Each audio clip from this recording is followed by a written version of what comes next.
चुनाव आयोग जैसी निष्पक्ष संस्था जो संविधान के इरादे से जिसकी निष्पक्षता निर्विवादित है, अगर वो किसी ऐसे दल के इशारे पे काम करे जो दल चुनाव में शामिल रहता है, तो इस देश में लोकतंत्र का कोई भविष्य नहीं। और भी संस्थाओं को उन्होंने नाम दिया जिनकी निष्पक्षता और एग्जीक्यूटिव से और लेजिस्लेचर से जिनका एक पृथक अस्तित्व पर की जरूरत है।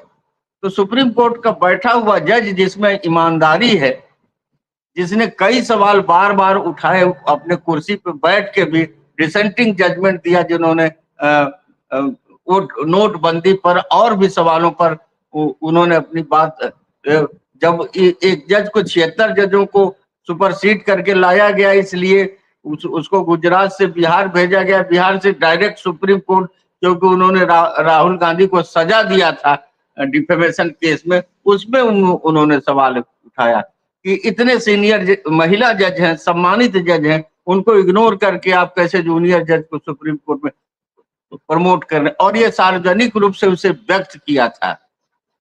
तो चुनाव आयोग का जो मुख्य चुनाव आयोग है वो एक परले दर्जे का बदतमीज अशिष्ट व्यक्ति है। अभी आज की खबर है, अभी कल ही डेरेक ओब्रायन एक टीम को लेकर चुनाव आयोग से मिलने गए थे सारे दस्तावेजों के साथ। उन्होंने कहा कि हमारी चीफ मिनिस्टर ने आपको 12 चिट्ठियां लिखी है, इसके दस्तावेज देखिए, और आपने एक भी चिट्ठी को एक्नॉलेज तक नहीं किया, आपने थैंक्स रिसीव्ड योर लेटर भी नहीं भेजा, आपने किसी चिट्ठी का जवाब नहीं दिया। और ये प्रधानमंत्री की चिट्ठी गई होती तो क्या आप ऐसा ही करते? उन्होंने प्रमाण दिया कि ये जो मैसिव ट्रांसफर ऑफ ऑफिसर्स हो रहे हैं, उसमें ऐसे अफसरों को लाया जा रहा है बंगाल में, जो भाजपा के अपने नजदीकी के कारण पूरा बंगाल उनको पहचानता है।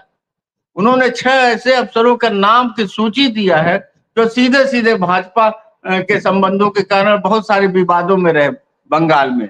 उन्होंने एक अफसर की तस्वीर भेंट किया जो बड़ा अफसर है, जिनको ट्रांसफर करके महत्वपूर्ण चुनावी जिम्मेदारी के कारण लाया गया है। वो नंदीग्राम में एक भाजपा के नेता के साथ घूम रहा था। उन्होंने कहा आप क्या कहना चाहते हैं? जानते हैं चीफ इलेक्शन कमिश्नर ने कहा गेट लॉस्ट। इसको हिंदी में अगर मैं कहूं तो यही होगा कि निकल जाओ मेरे कमरे से।